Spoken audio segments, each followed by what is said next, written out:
नमस्कार, मैं हूं आपके साथ पराग गुप्ता। आप देख रहे हैं बड़ी बहस। बड़ी बहस के इस सेगमेंट में आप देखेंगे मध्य प्रदेश की सियासत से जुड़ी हुई महत्वपूर्ण मुद्दे पर चर्चा का आज का विषय है कि मध्य प्रदेश विधानसभा का 4 दिवसीय मानसून सत्र क्यों हंगामे की भेंट चढ़ गया। दरअसल 4 दिवसीय सत्र हंगामे और शोर शराबे के बीच 1.5 दिन में ही समाप्त हो गया। सत्र के दूसरे दिन आदिवासी दिवस पर छुट्टी के मसले के बाद कांग्रेस महंगाई और ओबीसी के आरक्षण के मुद्दे पर आक्रामक रही। कांग्रेस ने ओबीसी आरक्षण पर सरकार की मंशा पर सवाल उठाया। आज महंगाई पर जिस प्रकार का जवाब दिया पेट्रोल डीजल पर, तो मैंने कहा कि हमें जो हमारा स्थगन प्रस्ताव है महंगाई पर, जहां हर व्यक्ति इससे प्रभावित है, हर व्यक्ति सदन में बैठा हुआ सदन के बाहर इससे प्रभावित है, आप हमारी महंगाई पर स्थगन प्रस्ताव स्वीकार कर लो। स्वीकार करने को नहीं तैयार। बहुत बड़ा मुद्दा हमारे प्रदेश का, लगभग 55% हमारे प्रदेश की आबादी हमारे पिछड़े वर्ग की है। हमने 27% आरक्षण दिया था, इसमें भी हमने स्थगन प्रस्ताव मूव किया था। स्वीकार नहीं करेंगे। स्पष्ट है, इस देश में पिछड़ी जातों के नाम पे सिर्फ प्रदेश के अंदर मुख्यमंत्री बनाए गए, जातियों को जोड़ने का काम किया गया, वोट लेने का काम किया गया। जब उनके अधिकारों की बात आती है, 54% ओबीसी के लोग मध्य प्रदेश के अंदर है, उन्हें 14% आरक्षण है। क्या बात है, हक और अधिकार की बात करना कोई गुनाह का बात है? ये संस्था, ये मंदिर है, यहाँ पे उनके अधिकारों की बात करेंगे, स्पष्ट रूप से हम उस बात को कर रहे हैं।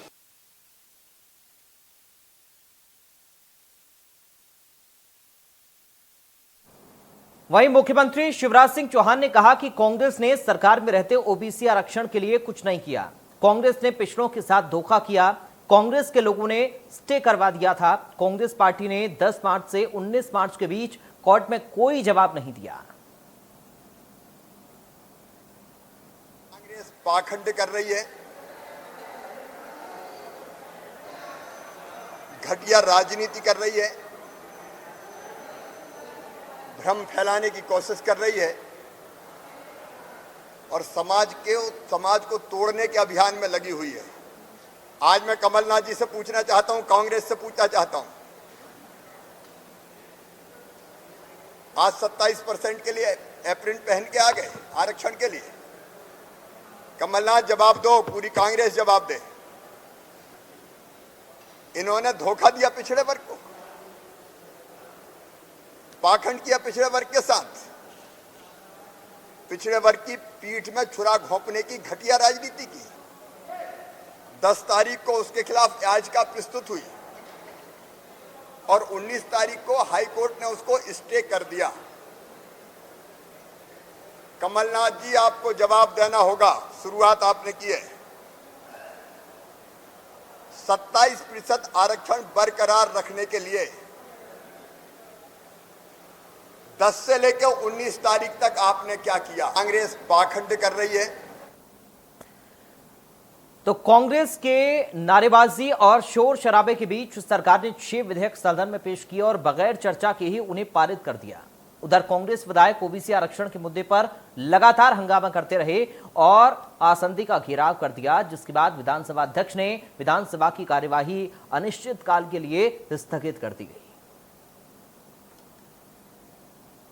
पास कोई मुद्दा नहीं है, इनके पास बोलने के लिए कुछ मुद्दा नहीं, और इसलिए उलझुल बात करते हैं। और कांग्रेस ने हंगामा मचाया डेली, कल भी विधानसभा नहीं चलने दी, आज भी नहीं चलने दी और नारेबाजी करना। और इसलिए हम तो चाहते थे कि चर्चा हो, सार्थक चर्चा हो और प्रदेश के हित में काम हो, लेकिन कांग्रेस की नारेबाजी, हुड़दंगबाजी के कारण, हंगामे के कारण मजबूरी में विधानसभा स्थगित करनी पड़ी और सारे कार्य निपटाने पड़े।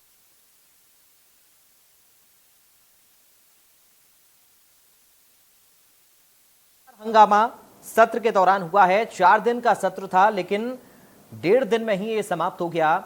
ओबीसी आरक्षण के मुद्दे पर विपक्ष ने जोरदार हंगामा किया और यह पूरा सत्र हंगामे की भेंट चढ़ गया। कई मुद्दे थे, जनता से जुड़े हुए, उन मुद्दों पर चर्चा नहीं हुई। जिन मुद्दों पर चर्चा होनी चाहिए थी वो मुद्दे गौण होते हुए नजर आए, लेकिन हंगामे की वजह से सदन को अनिश्चितकाल के लिए स्थगित कर दिया गया, जो कि 4 दिन का सत्र था और 2 दिन में ही समाप्त हो गया।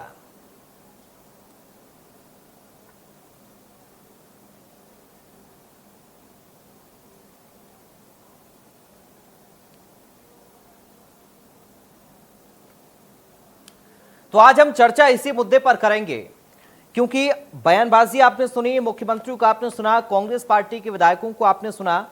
लगातार आरोप एक दूसरे के ऊपर लग रहे हैं और ये कहा जा रहा है कांग्रेस पार्टी की ओर से कि सरकार इस मुद्दे पर बोलने के लिए तैयार क्यों नहीं है, क्यों इस मुद्दे पर सरकार अपना पक्ष स्पष्ट नहीं कर रही है। उधर बीजेपी की ओर से ये आरोप लगाया जा रहा है और खुद मुख्यमंत्री शिवराज सिंह चौहान ने कहा है कि कांग्रेस पाखंड कर रही है। तो अब सवाल यह है कि आखिर क्यों जनता के मुद्दों को छोड़कर इन मुद्दों पर सदन के अंदर हंगामा हुआ है, और क्या जनता से जुड़े हुए मुद्दे, चाहे उनमें बेरोजगारी की हम बात करें, कोविड की बात करें, अवैध शराब की बात करें, ये तमाम मुद्दे क्या नहीं उठाए जाने चाहिए थे। आज चर्चा इसी मुद्दे पर हम करेंगे। बीजेपी से नेता राकेश शर्मा हमारे साथ जुड़ गए हैं। राकेश जी, आपका स्वागत है इंडिया न्यूज में। साथ ही कांग्रेस पार्टी से प्रवक्ता सिद्धार्थ सिंह राजावत हमारे साथ जुड़ गए हैं। सिद्धार्थ सिंह जी, आपका स्वागत है इंडिया न्यूज में। सबसे पहले राकेश शर्मा जी, आप ही से शुरुआत कर रहा हूं। सर, कौन पाखंड कर रहा है? बीजेपी कह रही है कि कांग्रेस पाखंड कर रही है, कांग्रेस कह रही है कि बीजेपी अपना रुख स्पष्ट करे। राकेश जी।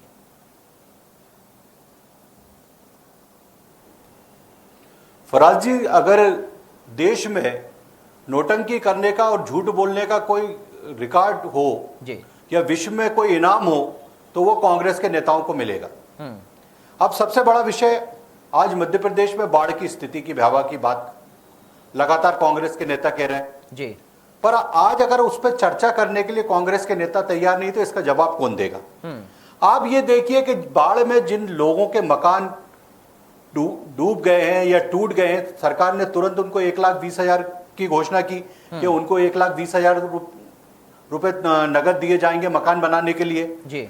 अगर खाने के लिए अनाज नहीं है तो 50-50 किलो तुरंत अनाज की व्यवस्था वहां की गई है। सड़कें और जो पुल टूटे उसके लिए 265 करोड़ रुपए सरकार ने तुरंत दे दिया जी। 12 मंत्रियों का टास्क फोर्स बना दिया कि वहां जो नुकसान हुआ है, वहां जो राहत कार्य हैं उनकी निगरानी के लिए 12 वरिष्ठ मंत्रियों का, जो महत्वपूर्ण विभाग के मंत्री, उनका टास्क फोर्स बना दिया गया जी। अब मैं एक और बात कहना चाहता हूं, ये तो बाढ़ की बात हो गई। बाढ़ पे प्रश्न नहीं है, उससे पहले जवाब मध्य प्रदेश के मुख्यमंत्री भगवान के वरदान शिवराज सिंह चौहान ने दे दिए कि मकानों की भी व्यवस्था कर दी, खाने की भी व्यवस्था कर दी, सड़कें और पुल के लिए भी बजट अलॉटमेंट कर दिया। अगर उनकी गाय, बेल, बकरी, भैंस अगर बह गई उसके लिए भी 30,000 रुपए की व्यवस्था कर दी। अब दूसरा विषय आता है कोरोना। कोरोना में मध्य प्रदेश में अब 1 या 2 मरीज निकल रहे हैं। हिंदुस्तान में सबसे ज्यादा मरीज कोरोना में केरल में निकल रहे हैं, जहां से माननीय राहुल गांधी जी सांसद हैं। क्या कर रहे हैं राहुल गांधी जी ट्वीट करने के अलावा? दूसरी स्थिति में महाराष्ट्र है, जहां कांग्रेस के सहयोग से सरकार चल रही, सबसे ज्यादा मरीज वहां निकल रहे हैं। उसके बाद छत्तीसगढ़, पंजाब, राजस्थान में मरीज निकल रहे हैं, मध्य प्रदेश में कोरोना में मरीज नहीं निकल रहे, तो कोरोना की बात नहीं हो सकती। मैं एक और बात कहना चाहता हूं, पेट्रोल और डीजल पे बात कमलनाथ ने बहुत अच्छी करी। जिस दिन मध्य प्रदेश में चुनाव होने थे उस दिन 2 दिन पहले प्रेस कॉन्फ्रेंस करके कमलनाथ जी ने कहा था जिस दिन मैं मुख्यमंत्री बनूंगा 5 रुपए पेट्रोल, 5 रुपए डीजल पे कम कर दूंगा। और जैसे ही मुख्यमंत्री बनते हैं 5 रुपए पेट्रोल और 5 रुपए डीजल पे बढ़ा देते हैं। शर्म आती है कमलनाथ जी को? ठीक है सर, जवाब दे लेते हैं। कमजोर गई। मैं तो कहता हूं ऐसे बुजुर्ग लोगों को जिनकी याददाश्त कमजोर हो गई है उनको याददाश्त की दवाई देना चाहिए। ठीक है, जो ये कह रहे हैं कि जैसे ही सरकार में आऊंगा 5 रुपए डीजल, 5 रुपए पेट्रोल पे कम करूंगा, और जैसे ही सत्ता में आते हैं बढ़ा देते हैं। ठीक है राकेश जी, सिद्धार्थ सिंह जी यहाँ पर बैठे हुए हैं और झूठ बोलने का तो मास्टर है कमलनाथ जी। ठीक है, मैं ये चाहता हूं कि कम से कम सदन के अंदर अगर चर्चा सही तरीके से नहीं हुई तो यहां पर भी हंगामा नहीं हो। मैं दोनों से ये उम्मीद करूंगा, अपील भी करूंगा कि एक दूसरे की बात को बड़ा ही गौर से सुने, क्योंकि बड़ा गंभीर प्रश्न है ये। सिद्धार्थ जी, जवाब दीजिए सर, जिन मुद्दों पर चर्चा होनी चाहिए आखिर वो मुद्दे गौण क्यों हो गए सत्र के अंदर? 4 दिन का सत्र था, 2 दिन में ही स्थगित करना पड़ा। नहीं पाया क्योंकि उनकी आवाज स्पष्ट नहीं आ रही थी। आप मेरे को थोड़ा बता रहे हैं उन्होंने क्या अपना वक्तव्य दिया है? देखिए सिद्धार्थ जी, साफ तौर पर यहां पर राकेश जी ने कहा कि चाहे कोविड की बात हो, बाढ़ की बात हो, जिन मुद्दों पर चर्चा करनी चाहिए कांग्रेस पार्टी को, उन मुद्दों पर चर्चा कांग्रेस पार्टी ने की नहीं, हंगामा किया। लेकिन उसके बावजूद भी सरकार ने ऐलान किया है जो भी राहत बचाव कार्य या फिर जो भी राहत सामग्री या फिर जो भी राहत जनता को पहुंचानी चाहिए वो सरकार की तरफ से मदद की जा रही है। लेकिन आप लोगों ने क्यों मुद्दे नहीं उठाए सदन के अंदर, सवाल ये है। पराग जी, मैं लगभग करीब 1-1.5 वर्ष से आपसे डिबेट में आपके साथ बैठ रहा हूँ जी, और आप भी जानते हैं कि जिस समय पे मध्य प्रदेश के अंदर कांग्रेस की सरकार बनी थी तो यही भारतीय जनता पार्टी से यही चाल चरित चेहरा था जो पूरे माननीय कमलनाथ जी की बातों को नकार रहे थे, कोरोना मानने से मना कर रहे थे। अब जब कोरोना आ गया है और उसको मान लिया गया है, सब सम्मति से मान लिया गया है, अब बात आ रही है कि काम किसने किया किसने नहीं किया। भारतीय जनता पार्टी, माफ कीजिएगा जब लाइट चली गई है, मैं आवाज नहीं आ रही है और रोशनी नहीं है जी, तो बोलिए मैं सर जी। ऑडियो पे रहूंगा। तो मैं सबसे पहले बता दूं कि हमारे माननीय मुख्यमंत्री घोषणा वीर हैं, जैसा कि बता रहे हैं कि उन्होंने बाढ़ पीड़ितों के लिए कुछ घोषणाएं की हैं, इससे पूर्व भी घोषणाएं कर चुके हैं, किसानों के लिए कर चुके हैं, उनके खाते में 5-5 रुपए पहुंचे हैं। इसका जवाब देंगे राकेश जी? या इससे पूर्व 25,000 जो तख्तियां लगी हुई हैं और तख्तियों का जो उद्घाटन किया गया है और उपचुनाव के अंदर जो लोकसभा का उपचुनाव हुआ था मध्य प्रदेश का, उसमें उन्होंने आनंद फानंद में जो पुल के उद्घाटन किए थे, 17 पुल बह गए हैं। और क्या कारण है कि नरेंद्र सिंह तोमर के ऊपर श्योपुर में कीचड़ फेंकी गई? भारतीय जनता पार्टी अपना काम सवाल ये है सिद्धार्थ जी कि जो मुद्दे आप टीवी पर गिना रहे हैं वही मुद्दे विधानसभा के अंदर क्यों नहीं उठे? सवाल तो वही है ना, किन मुद्दों को आपको उठाना चाहिए था, सरकार से सवाल पूछना चाहिए था, लेकिन जिन मुद्दों पर बहस हुई है क्या उन मुद्दों पर बहस करना उचित है? जो मामला कोर्ट में चल रहा है, सदन में उस मामले का क्या मतलब उठाने का? सुनिए, पहले तो लोकतंत्र की हत्या करके इन लोगों ने आंतरिक बजट पेश कर दिया गया और जब कमलनाथ जी ने सदन में जाके अपनी बात रखी, महंगाई के ऊपर बात रखी, उनने आदिवासियों के ऊपर बात रखी, दलित अत्याचार के ऊपर बात रखी, जहरीली शराब में जो लोग मरे उनके ऊपर बात करी, उस पर माननीय शिवराज सिंह जी नकार रहे, उनसे बात ही नहीं करना चाहते थे, उन प्रश्नों को झुठला रहे थे, उनको पटल पे नहीं आने देना चाह रहे थे। तो आप हम कांग्रेस पार्टी पर जवाबदारी से आपके सामने बोल सकती है कि हम लोग गांधीवादी विचारधारा के लोग हैं और हमने गांधीवादी तरीके से उसका हमने अपना किया है और जनता जानती है कि लोकतंत्र की हत्या करके भारतीय जनता पार्टी ने जनता के साथ क्या ठगी की है। जनता के साथ आज भी 1,000 से ज्यादा लोग बेघर हो गए हैं। आप देखिए करीब 350 मवेशी। लेकिन गांधीवादी तरीका ये नहीं है ना राकेश, देखिए सिद्धार्थ जी, सुनिए, तहसीलदार पटवारी और कलेक्टर क्या बोल रहा है कि आप उनकी डेड बॉडी लेकर आइए तब हम आपको है ना उनको मुआवजा देंगे। आपको जरा भी शर्म नहीं आ रही है? इसमें तो तत्काल मुख्यमंत्री को करना चाहिए कि उनके जो मवेशी बह गए हैं उस पर तत्काल उनको कुछ ना कुछ राहत राहत राशि पहुंचाई जाए। और बात कर रहे हैं जब कांग्रेस पूरी जवाबदारी जिम्मेदारी लेते हुए जनता की तरफ से आवाज उठा रही है तो उस आवाज को दबाया क्यों जा रहा है? आप देखिए, वही मैं कह रहा हूं सर, बाढ़, बारिश, कोविड, अवैध शराब, ये तमाम मुद्दे हैं जो जनता से जुड़े हुए हैं, जिनको उठाए जाना बहुत जरूरी है। लेकिन आप कह रहे हैं कि आपने गांधीवादी तरीका अपनाया। गांधीवादी तरीका ये नहीं होता ना कि आप हंगामा करें और सत्र स्थगित हो जाए और कोई भी बात काम की ना हो पाए सत्र के अंदर। ठीक है राकेश जी, जवाब दीजिए सर। सीधे तौर पर आप लोगों पर आरोप ये लग रहे हैं कि आप लोग जब मुद्दा विपक्ष उठाता है तो कोई सीधी तरीके से जवाब देते नहीं है, मुद्दों को भटकाते हैं और विपक्ष को हंगामा करने पर मजबूर कर देते हैं।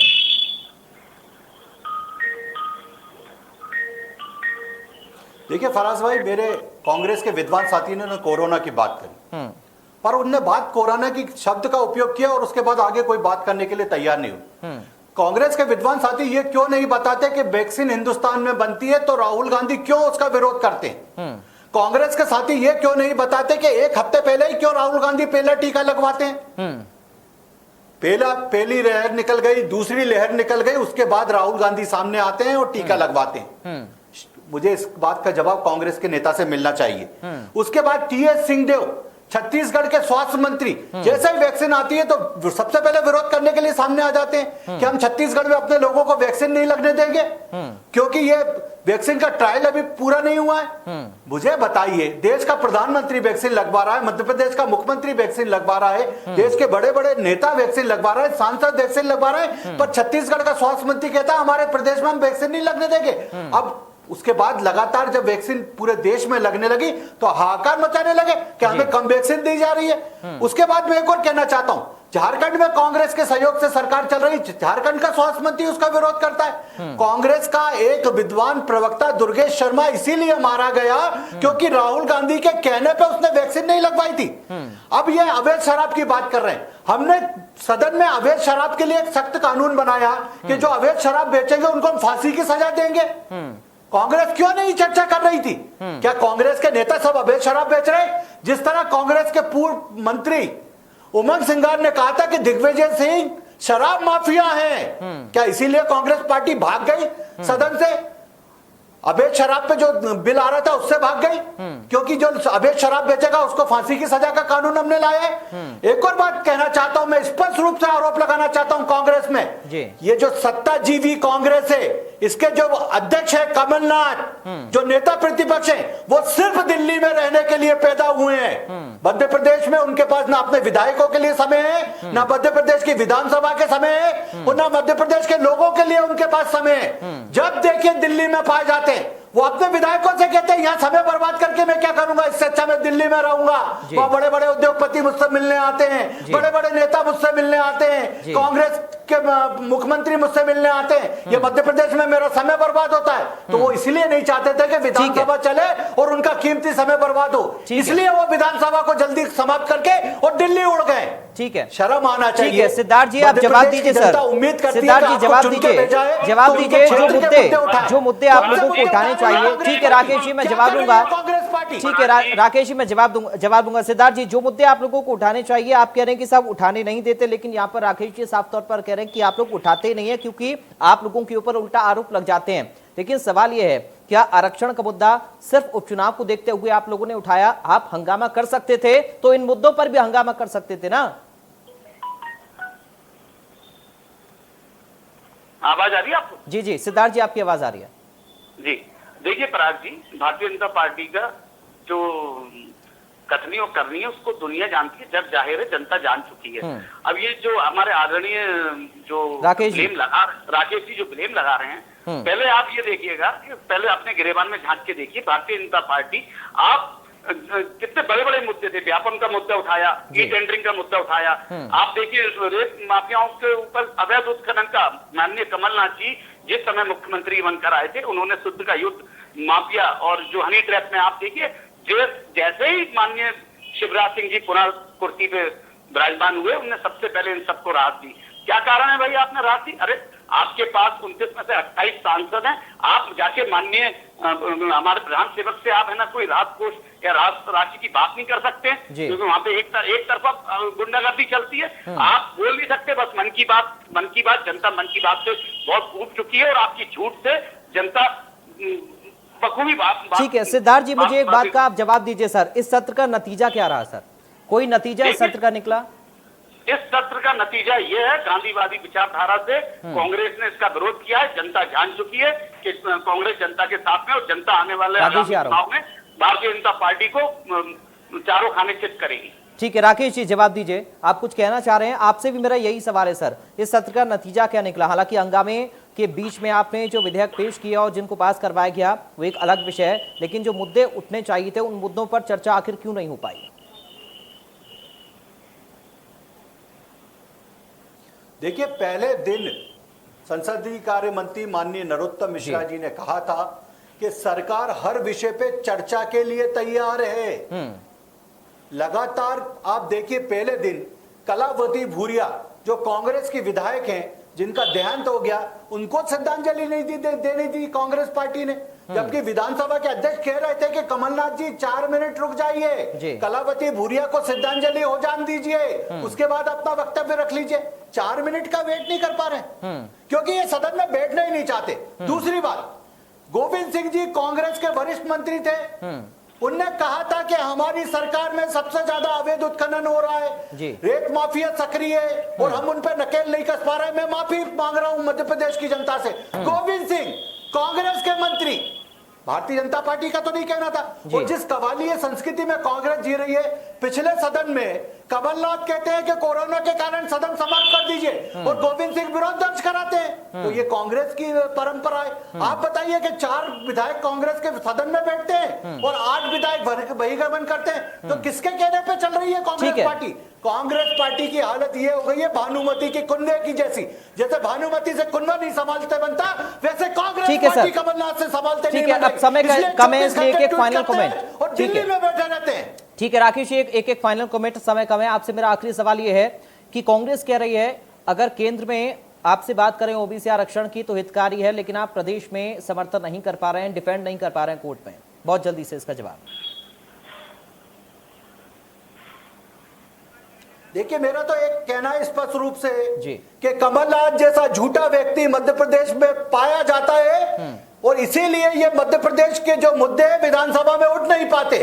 मुझे लगता है कि सिर्फ ट्वीट करना कमलनाथ जी का काम है और वो सिर्फ ट्वीट करके दिल्ली भाग जाते हैं। ठीक है सिद्धार्थ जी, बहुत जल्दी से फाइनल कमेंट आपका। कमलनाथ दिल्ली में होते हैं, मध्य प्रदेश में कोरोना आता है, कमलनाथ दिल्ली में होते हैं और जब इनकी सरकार रहती है राकेश जी जवाब नहीं आया, लेकिन ठीक है समय कम है। हाथ डालते हैं। ठीक है सिद्धार्थ जी, बहुत जल्दी से फाइनल कमेंट। ऐसे नेताओं से क्या होगा फला, ये बता दीजिए मध्य प्रदेश का। आप ये राकेश जी को तो शांत कराइएगा सर। ठीक है राकेश जी प्लीज सर।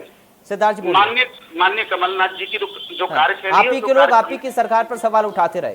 देखिए माननीय कमलनाथ जी की जो कार्यशैली है, कार्य क्षमता है, उसमें जनता को भरोसा है। जनता ने 1.5 वर्ष के अंदर कमलनाथ जी पे विश्वास प्राप्त कर दिया था और बहुत जल्दी आपको आगामी आने वाले समय 2 वर्ष के अंदर पुनः सरकार बनाएंगे। जनता को भरपूर जो मदद चाहिए वो पूरी कांग्रेस। ठीक है, चलिए बहुत शुक्रिया सर, समय कम है। आप दोनों से मैं इजाजत चाहूंगा। राकेश शर्मा जी आपका बहुत शुक्रिया चर्चा में शामिल होने के लिए, साथ ही सिद्धार्थ सिंह राजावत जी आपका बहुत शुक्रिया चर्चा में शामिल होने के लिए। तो 4 दिन का सत्र 1.5 दिन में सिमट गया, अनिश्चित काल के लिए स्थगित कर दिया गया। लेकिन सवाल यह है कि जिन मुद्दों को उठाया जाना चाहिए था विपक्ष की ओर से, उन मुद्दों पर कोई चर्चा नहीं हुई और हंगामे के बीच कई विधेयक पारित हुए हैं। लेकिन सवाल आरक्षण को लेकर भी कांग्रेस पार्टी सरकार पर उठा रही है, लेकिन सवाल असली यही है कि आम जनता के हित की बात कौन करता है।